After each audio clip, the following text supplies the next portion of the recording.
gentlemen. Welcome to the Unfair Fight, our technical debrief series. Today, our topic is actually not a ransomware group, believe it or not. I know we get kind of bored with these guys and stopping them, but we actually want to talk about what appears to be more of a nation-state type actor.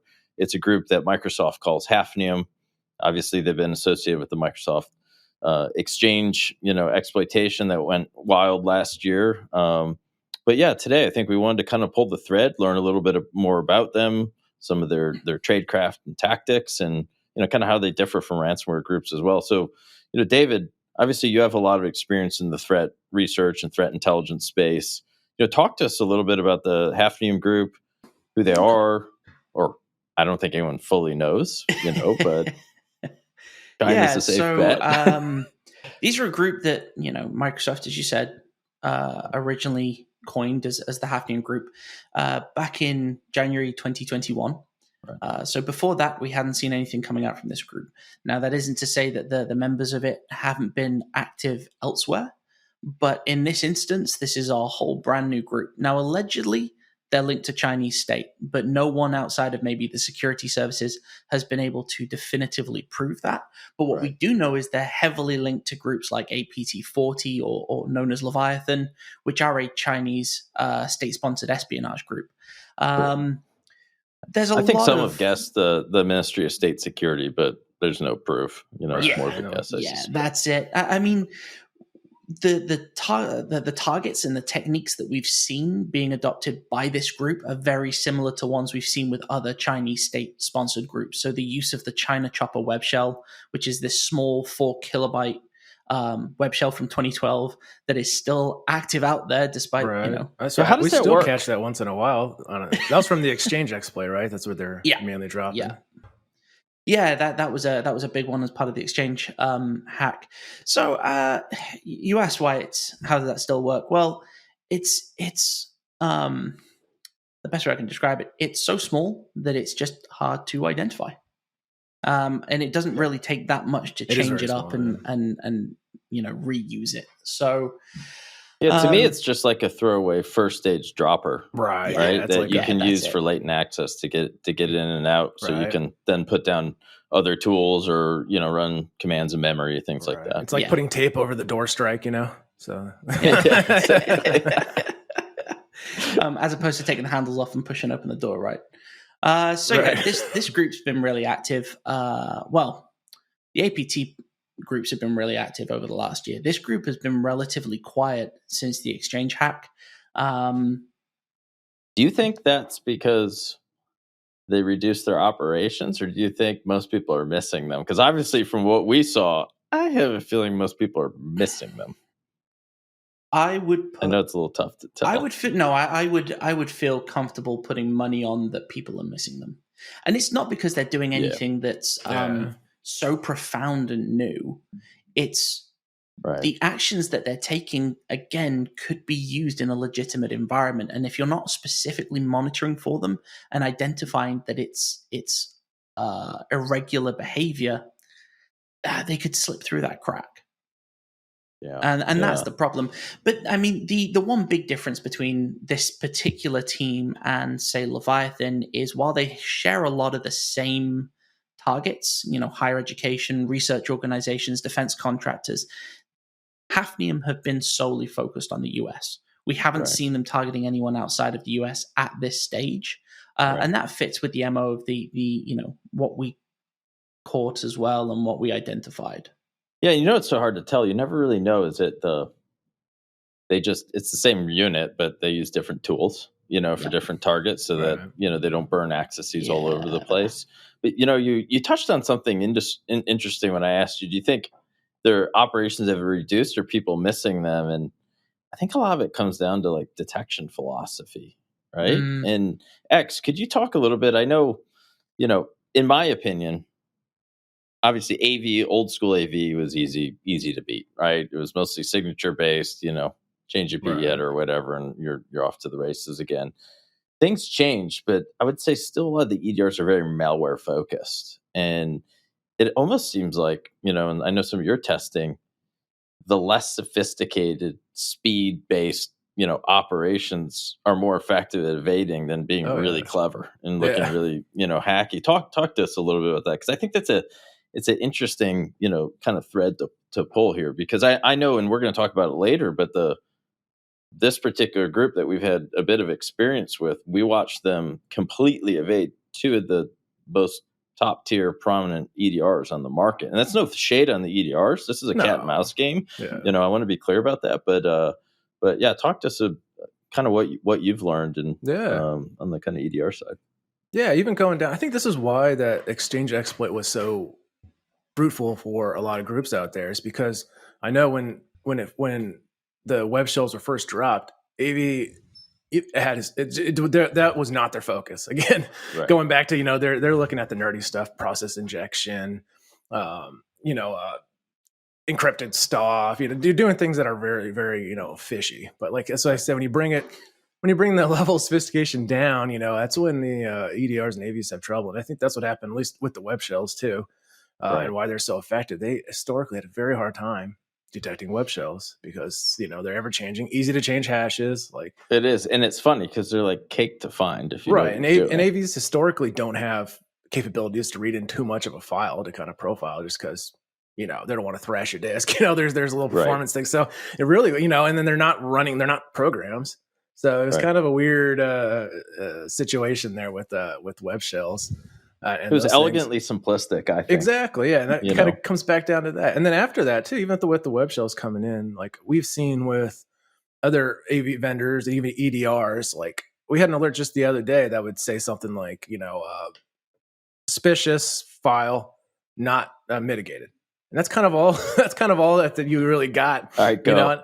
Yeah. And it's like, imagine that in a large enterprise. Yeah, exactly. It's very hard to run them at scale, I think. Yeah, okay. Yeah, thank you for that. But, it really takes someone to like threat hunt it down and look at it and kind of go down. So they're not really like, silver bullets of automated blocking. It does still require a little human behind the loop. And I think that's what comes back to, them being more effective that way, because, who's you got to have the right person behind looking at some of these EDR alerts, that aren't as binary as antivirus alerts. Yeah, because when you get something that obtuse, it's like, okay, now it's full like process threat hunting. We need to be looking at network connections. I mean, really understand it. I think, I think it's always interesting when you look at a nation state. This is how I kind of think they operate different. One, they don't get bored after 2 weeks of failing or 3 months or 4 months. Like they have people that wake up every single day and their job is where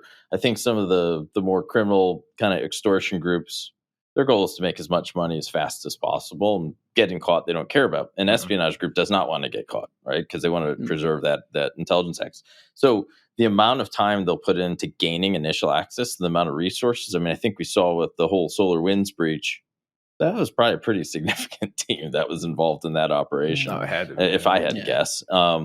So I think the patience, the amount of time devoted to being stealthy and making sure their tools will fully evade, I think it's different.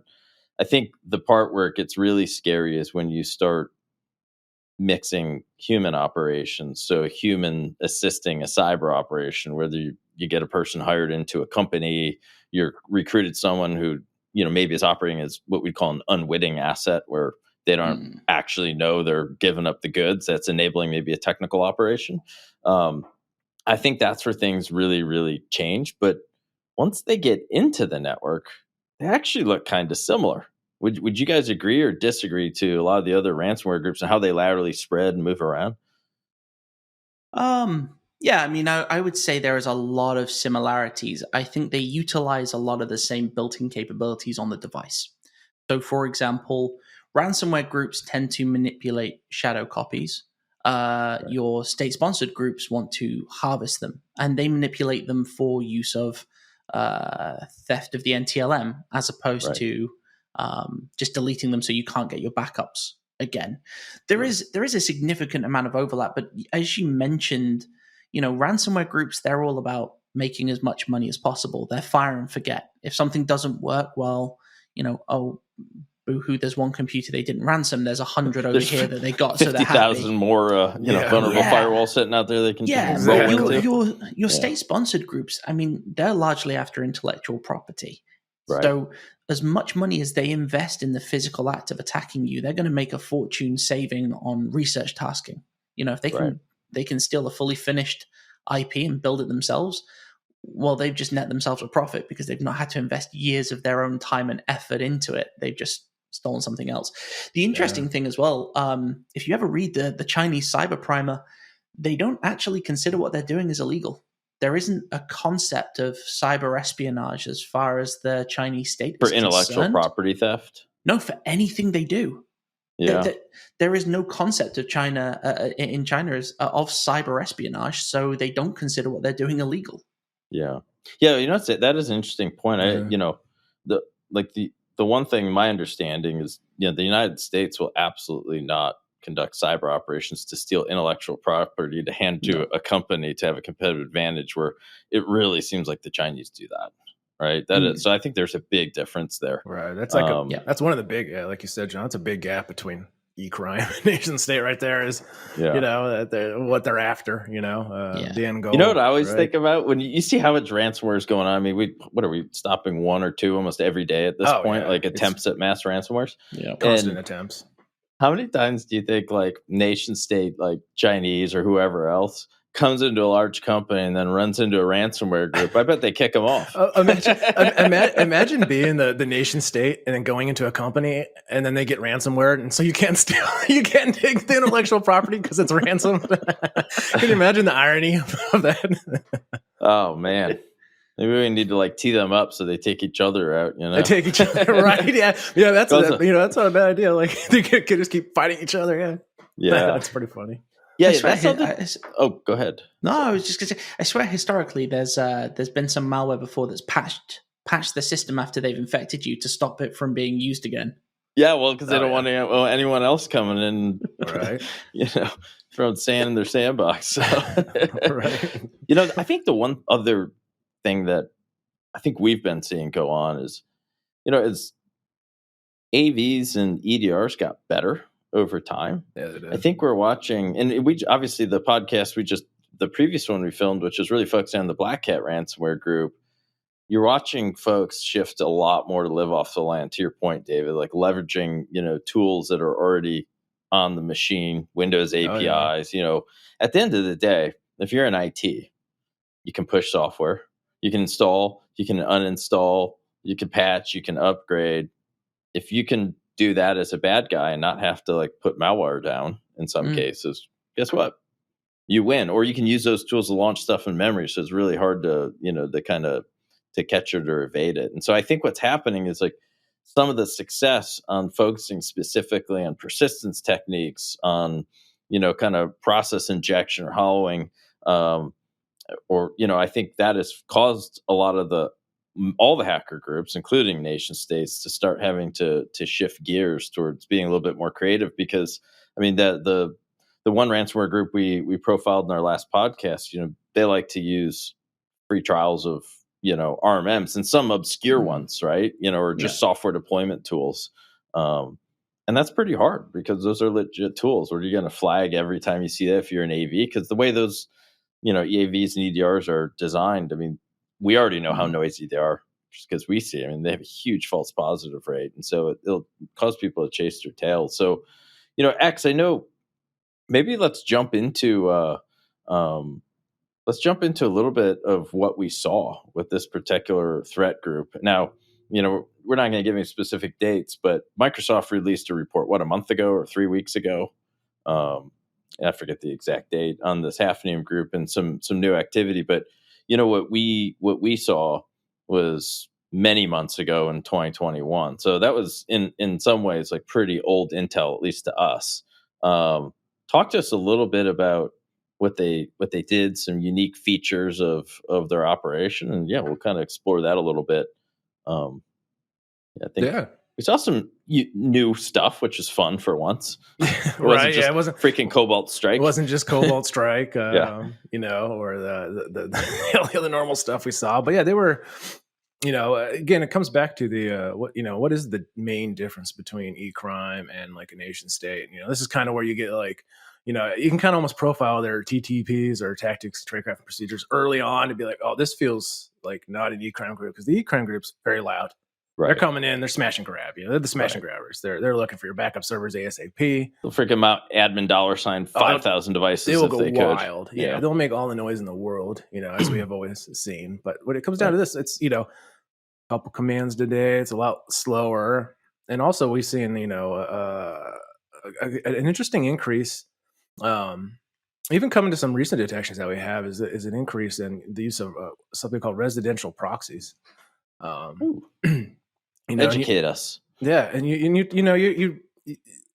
have like like a firewall. We'll go like the legacy method. You get firewall, and you're like, oh, I'm blocking all.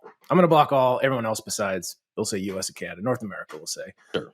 You get some geolocations on that. Well, now the APTs and even Ecrime groups sometimes are like, well, it's so easy these days to spin up infrastructure wherever in the world.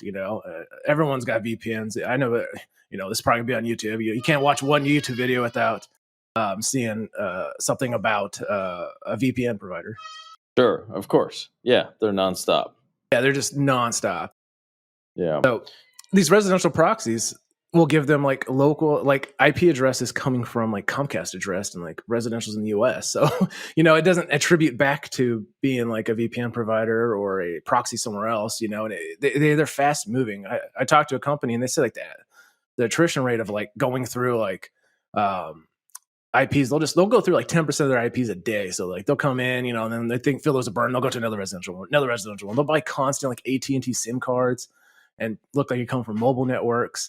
Sure. And this becomes very tricky to block, as you're saying. Yeah, you can't really geofilter those. You're explaining why I think most of the time network-based detection is bullshit and doesn't work very well. Yeah. Right? It's so easy. Like anyone with half a brain cell that is a professional at the offensive side, you're going to redirect once, if not multiple times, to hide your tracks. And obviously, the best way of targeting the U.S. is to look like you're coming from a home cable modem, high-speed internet connection. I think.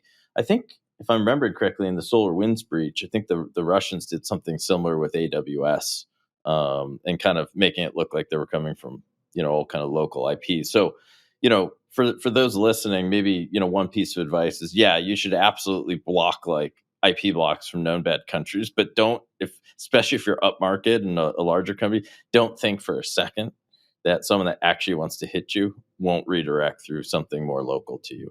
So it's kind of good to just knock out the low-hanging fruit and the noise and the ankle biters, but it's not going to be good to deter like, a ransomware group that is doing proper, big game hunting or a nation state.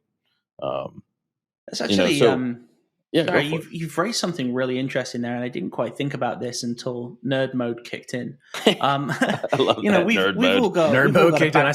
I saw it click in, man. You had like an aura.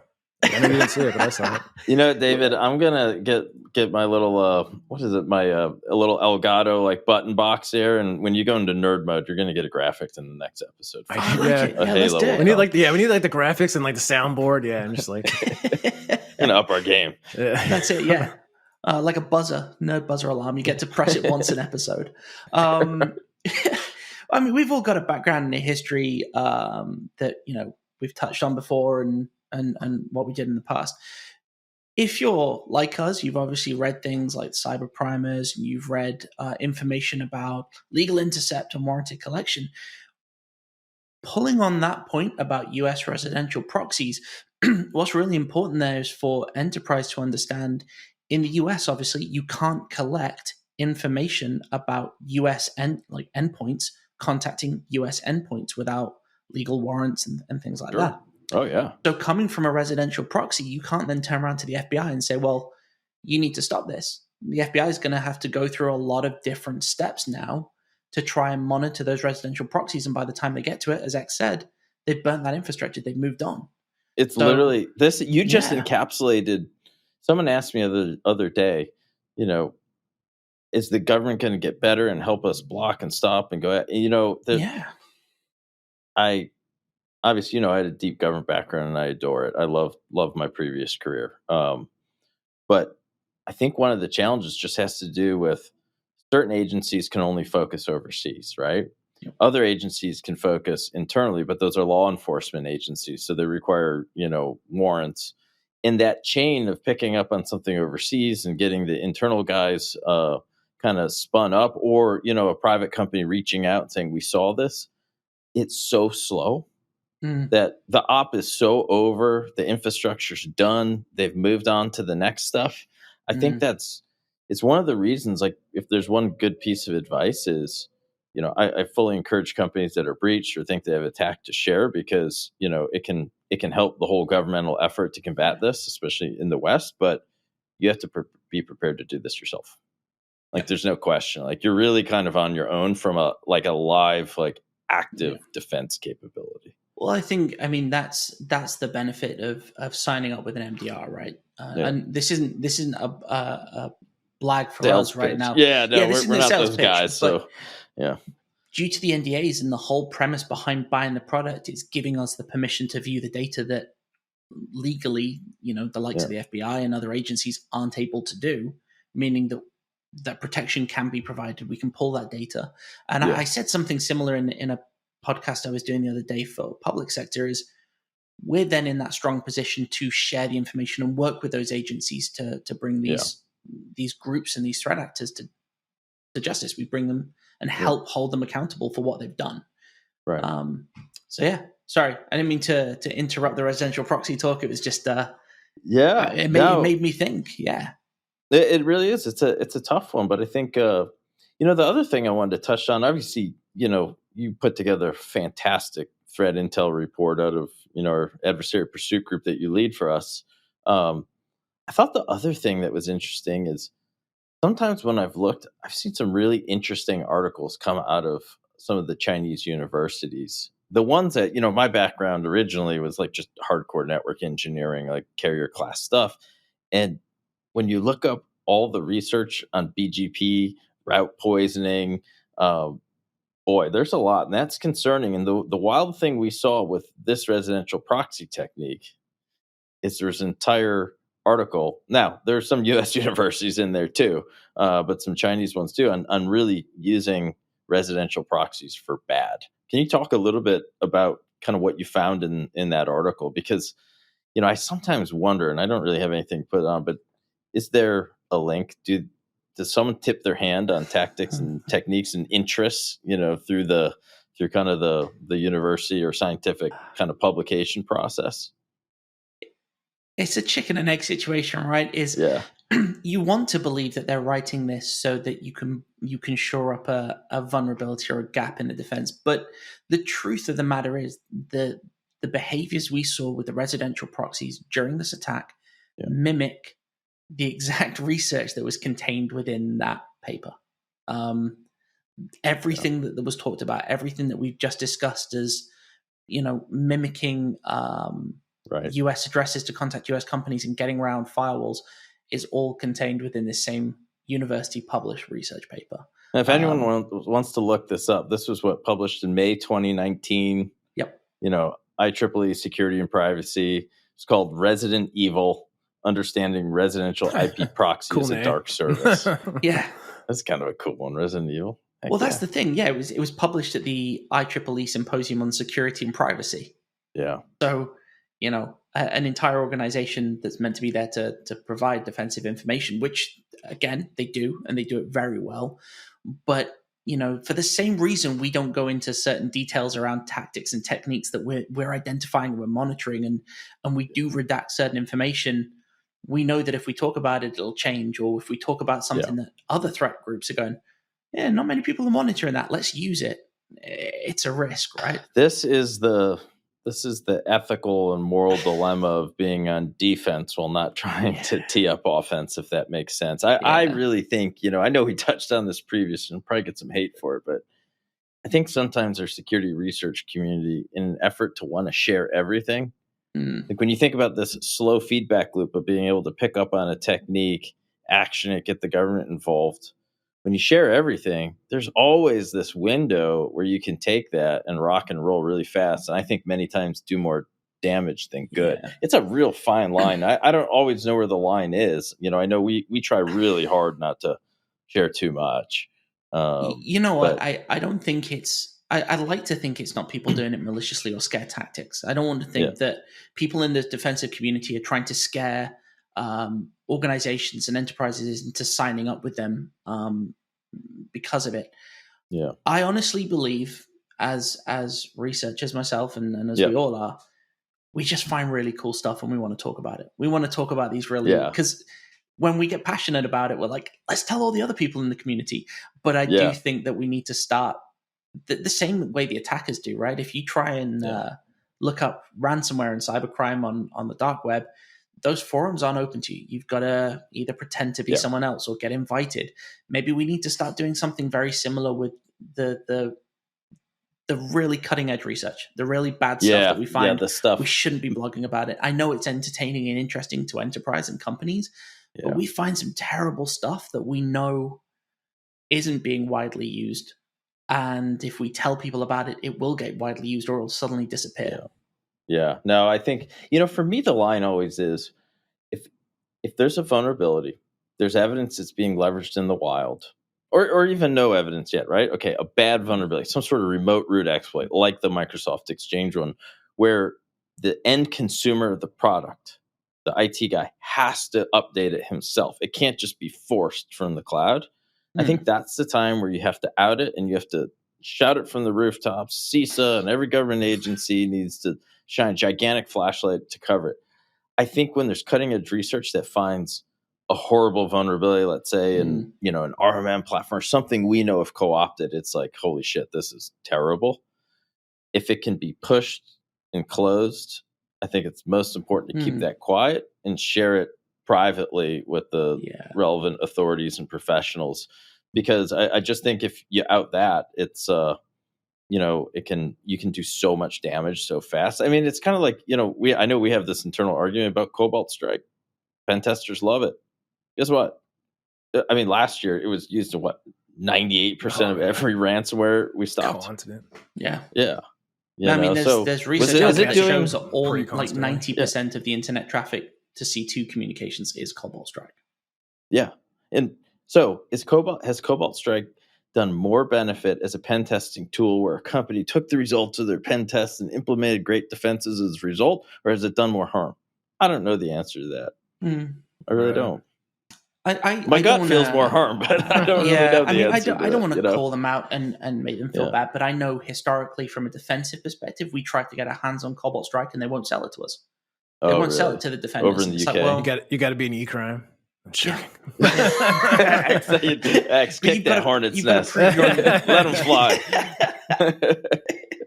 I was playing for the wrong team. No, you've got to be a red teamer if you want to buy Cobalt Strike. They ask you to prove you're a red teamer. It's like, well, in that situation, you're depriving the blue team of. You can't bury your head in the sand. We know it's being used by malicious groups. Right. Let the blue teamers get their hands on it to actually start protecting against it. But I mean, that's wild. Yeah, it's a very fine line. It's a very fine line. I'll tell you one of the initiatives I really want to see get some legs, and that I know we'd like to stand up and really push and help lead the effort, especially in the MSP community and the vendor tools, because as you know, IT tools are wonderful. Like you can't do IT in a distributed world where you got people work from home in the office cloud without some real orchestration and that type of stuff. It's key. We have to have it. And there's some great companies that make good products. Problem is when co-opted, it is the best legitimate God mode backdoor you could ever have across an enterprise. I would really like to see a consortium of the top companies happy to, I think we're going to help push this a lot in the MSP space, sign up to regular application penetration testing and secure coding practices. And with some sort of check and balance on it to make sure you're doing it. I think that's pragmatic, good stewardship, because it's really, at the end of the day, trying to reduce your vulnerability to exploits. At the end of the day, remote code execution techniques. Yeah, and when it comes down to Ecrime too, it's there's a lot of fish in the sea. As soon as it gets a little hard, they'll just move on usually. Ecrime wise. So just minimalizing that risk down so you don't look as attractive. as the next That's guy. it. Yeah, it's all about bringing the attack surface down, right? And I think that having that sort of form, privately, and I don't know what form, where it's ISAC or something like that, but I think that would be extremely effective. And frankly, for the companies that sign up to it, like, listen, it's good stewardship. It's the right ethical thing to do. It should be good for your brand because you're putting security first. And if you have, I don't know, 1 million or 10 million endpoints on a platform, that I think that's a good thing. You can even market. You have a security first approach. So I think there's only benefits to it, if you ask me. Yeah. Like I said, you know what? For all the concept. For all the problems that the GDPR has, they do. The big thing for GDPR is a security first approach, especially from coding. Right. You build it securely and then you add in usability. You don't go, let's make it usable and then try and secure it afterwards. Yeah. X, what was the name of that company? I kind of thought it was cool. It was kind of right in your editor when you're coding. It was, if you're pulling in third-party libraries, it'd run against CVless. Oh, what was that? It could be Sync. Maybe it was Sync. Yeah, that sounds something like that. Something it was like that. Yeah, it looks close to Synac, but it wasn't that. But something like that. But yeah, that's a great idea, because I've heard even recently. Actually, there was a recent article I read about a security researcher using like packages and libraries in pen testing. They were doing, I think it was in the automotive industry, but someone else caught wind of it and thought it was a nation state. But it was someone trying to pen test like an automotive company in like Germany or something.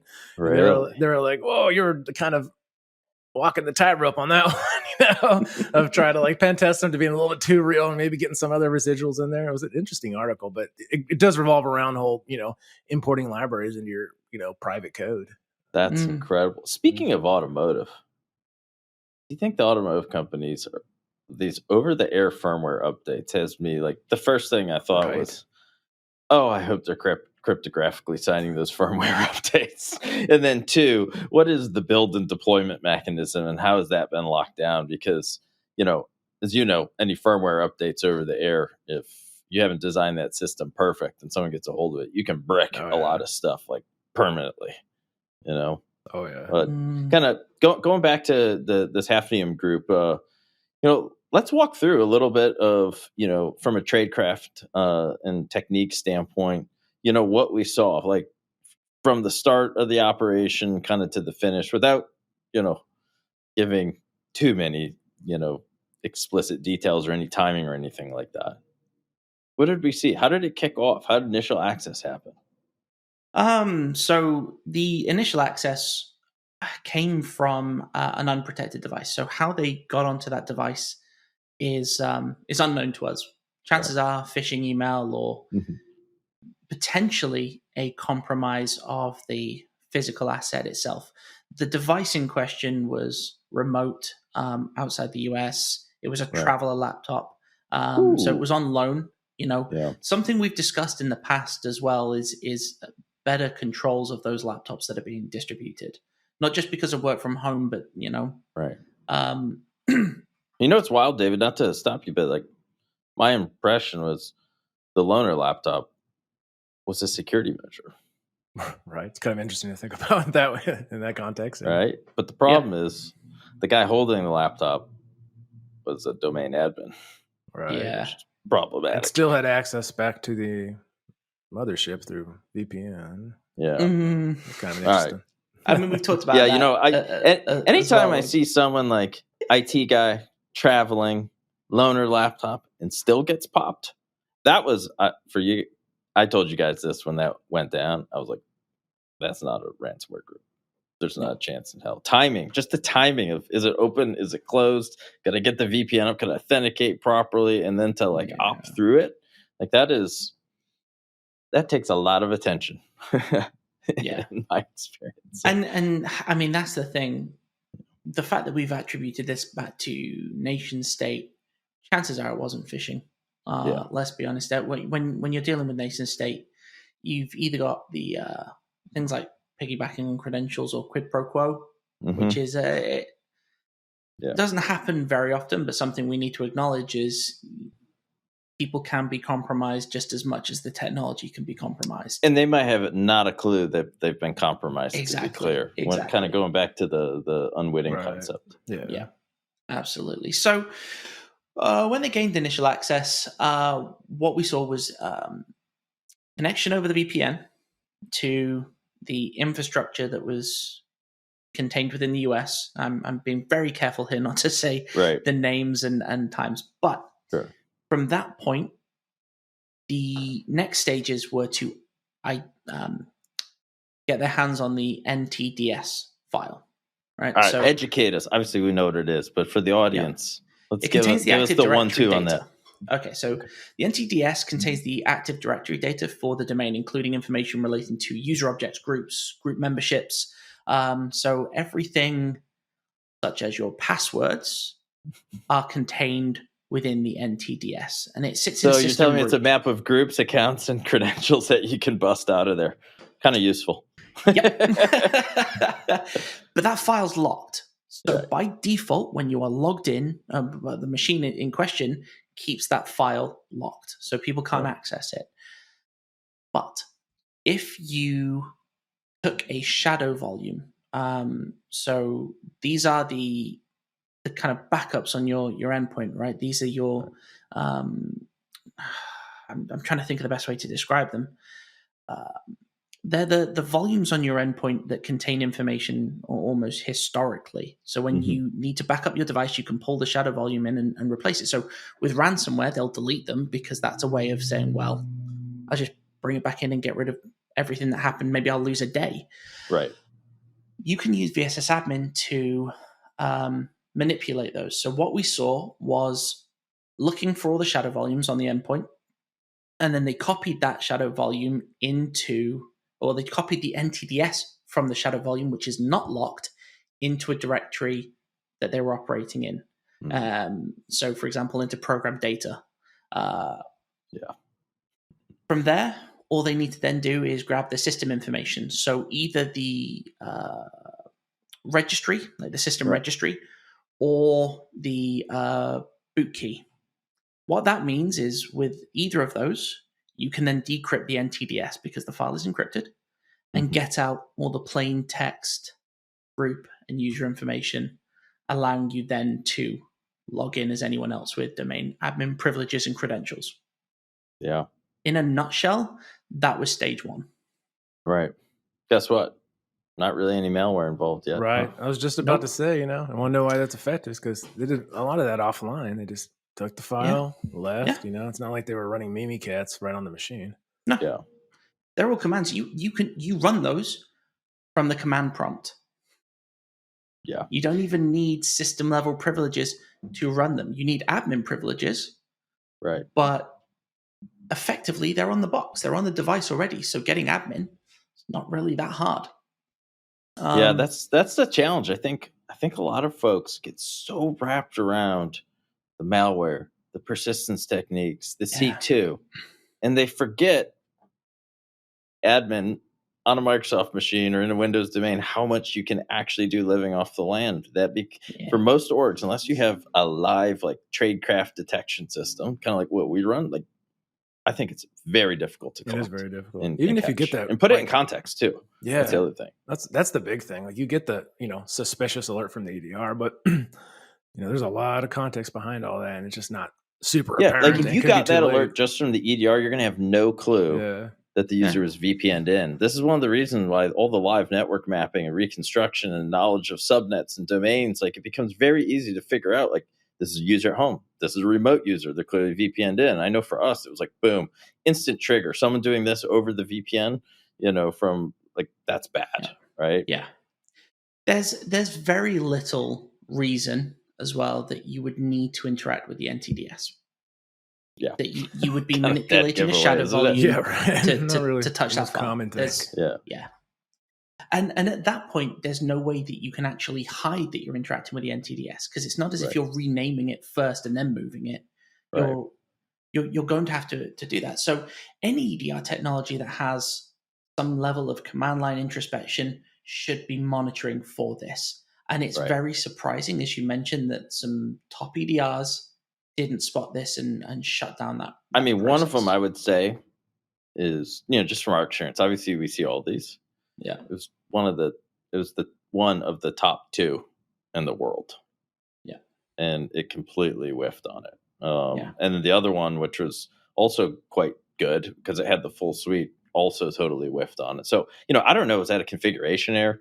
Right? Did they, we could always potential. I mean, it's potentially right. Configuration errors happen way more often than I think people want to admit, or That's like, how about all the database corruption? I mean, we see half the EDR databases corrupt themselves like all the freaking see time. that constantly. Yeah, a lot of them aren't working properly. Yeah, they just corrupt themselves out of nowhere. It's like, well, all right. Yeah. I mean, it also comes down to some research that you did, X, right? Of looking at being, adding an obfuscation to what you're trying to do versus just doing the behavior, right? And whether or not it gets detected, because it doesn't fall above that, or below, I should say, that linear regression when you apply machine learning, because you go, well, everything that's bad, they try and hide that they're doing something bad by, encoding things. So they encode the strings, they encode the PowerShell. But if you just go straight and run it, they'll go, well, we're not there's no monitoring import for that. table and they're reconstructing it live. Oh, man, that's an easy trigger for an AV EDR. But not but really you open command prompt and you start messing with a shadow copy. Well, just speaking Ecrime wise, there's I can see there'd be a case to do some of that to foil reverse engineering a little bit or set the bar a little bit high. But we're speaking like smash and grab stuff. They don't care about that. Yeah. That's pretty interesting. All right, so they're VPN'd in. Yep. They hit the NTDs file. So at that point, we booted them off. Right. So that's it. We spotted it. We stopped it. But when you've got the NTDs file and you've got those other credentials, well, here's the thing. You don't necessarily need to go through the VPN anymore. You could go through to an external facing server or even an internal facing server. Or phishing. Get in again. Now you're armed. Obviously, and I know this one we caught and stopped in like minutes. So as soon as that VPN came up, it was like instant. Like they knew exactly what they wanted to do. And boom. And obviously we picked it up. And I think that response was like under 3 minutes for us, which is lightning quick on a nation state that evaded two top tier tools. But we know they tried to get back in. So they they're persistent. Ecrime will mostly go away, but when you come around to this, they'll try to come back and try to come back. Well, that's it. They're like a bad smell. You mentioned though, right? They don't. If they get caught, they'll try it again. They'll try something a little bit different. And what we saw in this instance was a different server, same compromised credentials, being used and targeted directly from the residential proxy. So no longer going through the compromised device to the domain controller, they went straight for the server. Right. And what they did was they added a backdoor in that then rerouted back out, but not through their residential proxy. They went to another compromised server, which in this instance was a US ISP server. Right. So they compromised that particular device. And the way that they did that, and they added a persistence mechanism, was to run a command line argument that installed a executable that was lightweight and basically would be called by the registry on boot up. So this, I think it was called WSH QoS.exe, right? I believe that mirrors like a legit binary name in Windows too. Does. Yeah, so that's a common. There's another red flag you might have someone a little bit more because I don't. With legit Microsoft binaries, you're talking to random ass ISP. It's like with that weird command lines. Art Redmond, Washington. Dash relay server. That sounds dodgy. And that's it. We didn't actually get anything more than that. So we identified that they were doing this and we shut them down. We never got to the point of them deploying the malware. And it was when that Microsoft started talking about Tarask itself. And we noticed similarities between the persistence to the proxy server and the persistence mechanisms of Tarask that we were able to build this full timeline and share that information because, we knew it was dodgy. We knew that it was nation state. We knew that something was happening here that wasn't the same as ransomware. But because of due diligence, we had to stop that behavior, and we, much to my we don't want to. Of course, it'd be fun to let it go, but we have one mission. We're not gonna let it run. Attribution is nice to have, I'll say, because to be honest, most time we don't have attribution on most ransomware groups. We stop because we stop them before they put their tools down. Yeah, it's very rare to get actual attribution. Even with the tools, right? Attribution is still a finger in the air job. I know there are some companies out there that are doing it, and I'm interested to see how they solve that problem, because it has been a problem for a while. Yeah.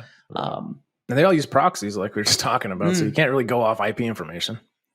It's just a shame we couldn't, wrap this up, move it onto a virtual infrastructure, and just let them carry on doing it in our environment, and just keep watching them, because I could watch them do this stuff all day. Yeah, it's always fascinating. I think the other thing I'm remembering from this one, because this is a while ago, obviously we didn't want to talk about it then, is that the processes they were running didn't show up in the running process list, right? So you couldn't actually just list your open up task manager and see it. They had done some evasion work. I'm not going to say how we caught it. We caught it a different way, but I remember that being an interesting thing. And I remember also a tradecraft failure they did, which I'm not going to describe, but showed their hand as to where they were really coming from. Yeah, some OSINT mistakes. Yeah. There were some. They kind of clued us in a little bit, but I still remember when our SOC VP saw the article from Microsoft. He's like, "Wait, this reads very familiar. This is the same group." Yeah. It was. I thought that was also interesting. So a lot of what they did. I mean, I couldn't imagine trying to use a seam and pulling event logs and trying to pull this together. I mean, you might have gotten maybe a clue, but actually pulling it together and stopping it, I mean, I think you'd always be 4 steps behind. Just it would too difficult on the log. Even slow. If you were doing kind of, process list and whitelist, I don't think that would have worked either. Just thinking about having to phone the network guy to get who's on the VPN just gives me chills. I'm just joking around. I'm a former network guy. How can I imagine him being like, why? Why do you need that? Well, of course, because this was the initial attempt. Was kind of off hours, and then the second attempt was also off hours, and then the obviously there's been many attempts at this point. But what's been interesting to watch is the care has been or the diligence to not push tools or I would say the tradecraft. There's a clear desire to not be caught, is what I'll say. I mean, this is the most patient attempts ever. And that's another thing that really, really stands out. It's so funny. If they operated like a ransomware group, we would have stopped them and kicked them out, but we probably wouldn't have. They could have accomplished all this by looking just like other ransomware guys do. Because we don't see the ransomware guys mess with that particular file as much. No, that's it. On the DC. Yeah. I mean, nation state, like this kind of work and the things that they're doing is expensive. It's a human-centric process, right? They're the ones actively on the box typing in the commands. They're not, they might be running scripts, but you're not going to see those scripts being dropped to the endpoint. Yeah. And we know that the ransomware groups all run off playbooks. They just distribute it out to a bunch of operators, so there's really not. Yeah, but I mean, that's the thing. They don't have the same pool of money sitting behind them that nation state would have. The groups behind this, as annoying as it is, and I don't condone the behavior, they do some pretty intelligent stuff, and they've got a lot of time and money and resources to do this research, and it's impressive to see. I tip my hat to what they're doing, because it is incredibly interesting. But I don't condone it. But unlike the ransomware groups, they have to fire and forget. They've got targets and quotas and things to meet. This is all about, this could go on for years. Yeah, they could be laying the groundwork with this particular target for something that they're planning in 3, 4, 5 years time. What kind of disturbs me about what we saw there is obviously for us, intellectually we're super curious, and given our backgrounds, we get really excited when we see nation states, which I know we see them a decent amount from lots of different countries, but it's really the ransomware groups. It's kind of the same thing every day. But what strikes me is when I look at how most large enterprises buy and implement cybersecurity, right? They're going to look at Gartner, or they're going to go with a really big name, because no one gets in trouble with going with a really big name, because you kind of have CYN that front. And I'm looking at what they did. Well, we found it rather easy to catch. I also know this probably would have evaded 99% of the products out there. Mm-hmm. And that, when you think about that, and you think about how large corporations you really operate, I mean, when I've looked at a lot of Fortune 500 companies, the vast majority of them don't run a real SOC. They, they'll have some security folks, they'll have some investigators, and they'll outsource teams of service, claim they're compliant with HIPAA or PCI or whatever they are. They check the box. They have a pretty dashboard, and they have terabytes of freaking mostly useless logs. But when you look at like this operation, that's going to win almost every time against that model. And that disheartens me. And it's not like you can call in the cavalry from the government to do it, because we know that feedback cycle is so slow. They can't action this in time. I mean, when we watch these guys come up on a VPN, and they hit that DC like a minute in, I mean, you're talking a good response operation. You have to be able to action things between 1 minute and like 15 or 20 if you want to. And this is true against the ransom guys too. Yeah. Like, that's, it's if you actually want to stop them, in time before any damage is done. You always have to. I saw something on Reddit the other day. It was just crazy. I'm not going to get into it, but someone made a comment of like, you already lost because the bad guy got in the network. Like, it was the dumbest comment I've ever seen. That showed an absolute complete lack of any experience or knowledge in this game, because it's not the real world. You're always going to get in, and you have to assume a breach. Like if there was some magic technology that auto prevented everyone from getting in, we wouldn't really have a security industry, or one player would completely dominate it. And so when you think about it, we have a massive skills and experience gap. And I really think that cybersecurity and the defense side, and I know we talked about this the other week, has to be more like a trade. It has to be hands-on. I fully believe you have to start in IT and probably some programming too, but you have to be a great Windows domain engineer. And you also need to know networking, because the amount of people, I mean, we laugh about us all the time when we ask network questions in an interview and everyone trips and falls on their face. But, understanding fundamentals of how domains are built, how authentication works, how subnetting works, how broadcast traffic moves between, this is all the stuff as a bad guy you have to freaking figure out when you land in there. Yeah. And having those fundamentals makes you great. But most of the defenders out there, they played with Kali Linux. They know how to bring logs in, and they'll run like a playbook, right? Kind of like the ransomware guys, but they don't know how it actually goes down. They can't put themselves in the shoes of the adversary you're trying to defend against. And I don't know how we actually fix this, big picture, but I was just left with, man, I'm glad we stopped them. It was cool, saved the customer, all was good, but holy crap, we're, pissing into a wildfire as a country. No. Right? Because we need a serious rethinking about how we're training the next generation of defenders. And it's got to start in IT, move to offense, and then go to defense, if you ask me. I mean, my personal opinion when it comes to the training of the next round of defenders is training platforms charge way too much. Yeah. Is the honest answer. This is why I'm going to give a shout out right now. John Strand, Black Hills Information Security, pay what you can model. Those guys are doing some really honorable work. We don't call companies out too much, but those guys get a virtual fist bump. Yep. I would say anyone getting into it, you probably learn more from YouTube and the books than you would from going on a course. And I feel bad because I know teachers of these courses, and I think that what they teach is absolutely incredible. But again, like the price point that's set to those courses, it's hard for people to break into it, and you're charging them an absolute fortune that only a company is going to be able to pay for. I mean, it sucks. Some of the best people that I've ever met from a research perspective and a threat perspective and a security perspective, all self-taught. Yeah. They just picked up a book one day and, they decided that they were tired of working in IT, or they started in software development or networking, as you said. And they wanted to try something different. Yeah. When I learned networking, David, it was in the late 90s. my brother gave me like 3 Cisco books. I started reading them. When you're reading that, I was a marketing major and athlete. What the hell did I know about this stuff? I'm reading about spanning tree. Reading those, what in the hell? But you keep reading it, get a job, you get hands-on. And back then, we didn't have like YouTube and all the training videos. It was a lot harder. Like you literally had to get gear, hook it up.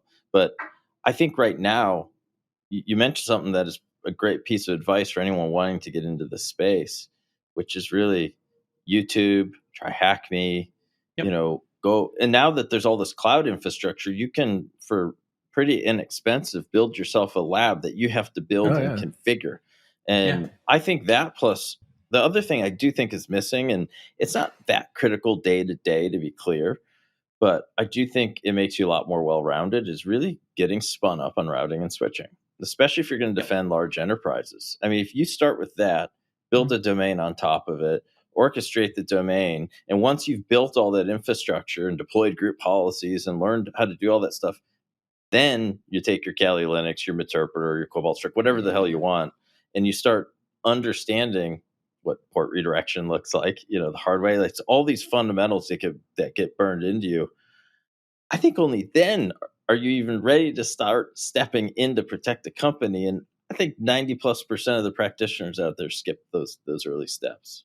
Like, hands-on skills matter and details matter in this game. I think it's a tricky one, isn't it? Because, so many companies are saying, well, you need to come in and be doing this, and people want to get straight into security, and it's a hard space to break into. So, people check those boxes, so companies will hire them, as opposed to going, as you said, for the fundamentals behind it and underneath it. I think the university programs teach so much buttonology too. It's like, set up this, Meterpreter server. You're going to install this. You're going to click buttons, but they got to pad that curriculum somehow. Yeah, that why, the under the hood, like how and why. Yeah. Like, every time we interview folks coming out of those programs, and we ask them to explain how it works, they explain what they did. They can't explain how it works. And if you don't know the how, it's really tough. I'll be honest. One of the best ones I've seen from a defensive perspective comes from an offensive perspective. So the folks over at Offensive Security running the OSCP, if you can take it, even if you don't finish it and pass it, because there are seasoned professionals who have been doing red team exercises for years who fail their first attempt. Just from taking that course, because that means it's legit, right? Yeah. A 24-hour live stream myself trying to take it. Yeah. That's the thing, right? So see how much egg I get on my face with that. That'd be hilarious. You're one of the best I've ever worked with in this game. And now, you know what? Most credentials, or certs, I completely ignore them. Honestly, some of them, I don't care about. Like, I'm not going to name the one I'm thinking of, but there's one in particular that focuses on all this physical security and all this other bullshit. And when I see that, it actually is a negative, because it's so not applicable. But certs in networking, like CCIE, where you have to do the lab portion, legit. Yeah, them Cisco ones. When you get that number, you're a G in that thing, right? Yeah. OSCP, that's another one I absolutely respect the hell out of. So for those listening that want to get into the game, I've never taken it, obviously, but I don't do this hands-on day-to-day anymore either, like you guys. But that is one, you come in with that cert, you're going to get respect. So and job opportunities and more money, so that's good too, right? Yeah. I took a step back, obviously, went into the people management line of things before this. Right. And I thought, I'm going to get hands-on technical again. I'm going to do something in my own time. I'm going to sign up for the OSCP. I failed that thing hard. It was genuinely the hardest exam I've ever taken. I'm looking forward to retaking it again, studying harder. But there's a lot of studying for that one too. Yeah, it's not a lack of knowledge. You're one of the best in the world at this, right? So, well, no, that's the thing, right? It's that hands-on challenge and aspect of it. Even a failure is a learning opportunity, especially with that particular one. And certainly anyone that wants to get into the defensive side of things, if you're able to give that a go. Right. But pass or fail, that mindset that's instilled in you is what you need to. And the act of going through the process. That's the other thing. I think, it's also like sports. my kids are ski racers, right? And one of the things, like some of the coaches always say, is respect the process. It takes a really long time, and you can't skip that part if you want to be elite. Yeah.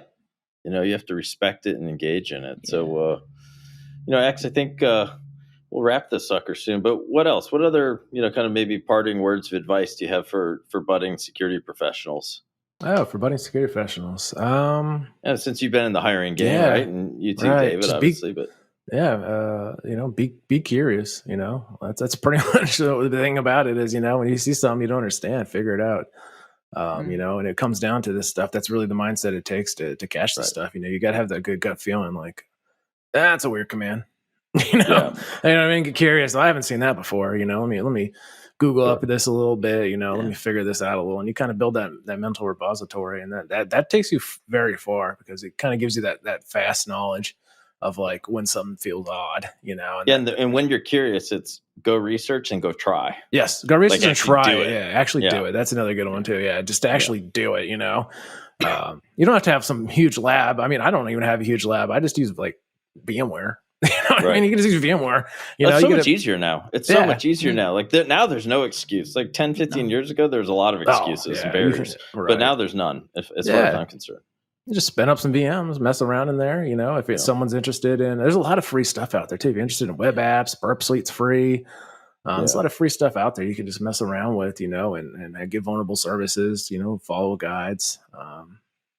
It's just I always really look for the curious mindset, someone that likes to, just be like, oh, what's that? Why? And ask questions like that. And it doesn't just kind of read off, like you said, John, just doesn't like read off steps I did, I clicked this and then I ran nmap. Yeah, I remember asking, there's some redirection in one of the exercises when I was interviewing someone. This is a while ago, a couple of years ago. I was like, oh, how'd the redirection work? Like, how'd you set up your tunneling or port forwarding? Like blank. Just no idea. Like magic happened. I don't know. I clicked these two icons. I get curious, like the other, I would say a couple of years ago, I got curious, like, well, how does comms work over apps on phones? So I was like, let me figure out how to do this. So I got a Raspberry Pi, got the Wi-Fi card in it, used it as a man in the middle of my phone through the Wi-Fi, brought up Proxy, check the traffic out, and you can, just kind of like, just get curious, like, well, how's this work? X, you just brought up something. So after I throw shade on like network-based detection earlier, because I do think it mostly sucks. Like, I'll just call it like I see it. I think it can be useful, but it's so noisy. However, when you're in the learning phase, learning to read packets, understanding how HTTP works, understanding something as simple as like, man, user agent strings. If I'm new, like, what are those for? Yeah. Like how certificates work. Yeah. Ever notice when you get a mobile version of the website versus like a desktop version, it's usually the user agent string that's triggering, the site. However, okay, now you know what user agent strings are. Yeah. When you see hackers doing a brute force attempt in, let's say, a Microsoft 365 environment, and you can grab the user agent string, or they're trying to hit something on-prem or hosting your DMZ, you now know, like, man, most people don't log in from a Linux box. They're in the user, and that's usually a dead giveaway. It's bad, right? Yeah. And the good hackers will obviously modify the user agent string to make it look what it should for that operation. Yeah. But you'll catch the script kiddies not though, But on the flip side, we've seen malware using custom user agents as well. Yeah. So identifying ones that are not standard user agents becomes another really good dead giveaway indicator. Yeah. Well, we had a nation state do that, and they, their user agent string was the dead giveaway on a big hardcore kind of password, brute force attempt. Yeah. Well, here's a good one for the people. A lot of nation states and even Ecrime groups are starting to move to using DNS to exfil data. So I challenge everybody to go figure out how that works. And now it's back. Now I challenge everyone to go figure out how it works. Yeah, that'd be good. Maybe in the comments, that'd be nice. Someone give us that'd be great. Have people post a video of and why it's effective too. Yeah, or still effective, I guess. Right. That's a good point. On where we post these videos, if people do have questions or want to, information from us around books and learning material we'd recommend that helped us get to where we are, feel free to leave a comment. I'm pretty sure we can respond. I've got a whole bookshelf of things I'd recommend for budding security professionals to go away and have a read of. Absolutely. Yeah, we're here for you guys because we're case in point. We need a lot more folks with hands-on skills. Right. So on that note, gents, I know we'll be recording a lot of these till next time, and thank you so much for joining the show, and we'll see ya.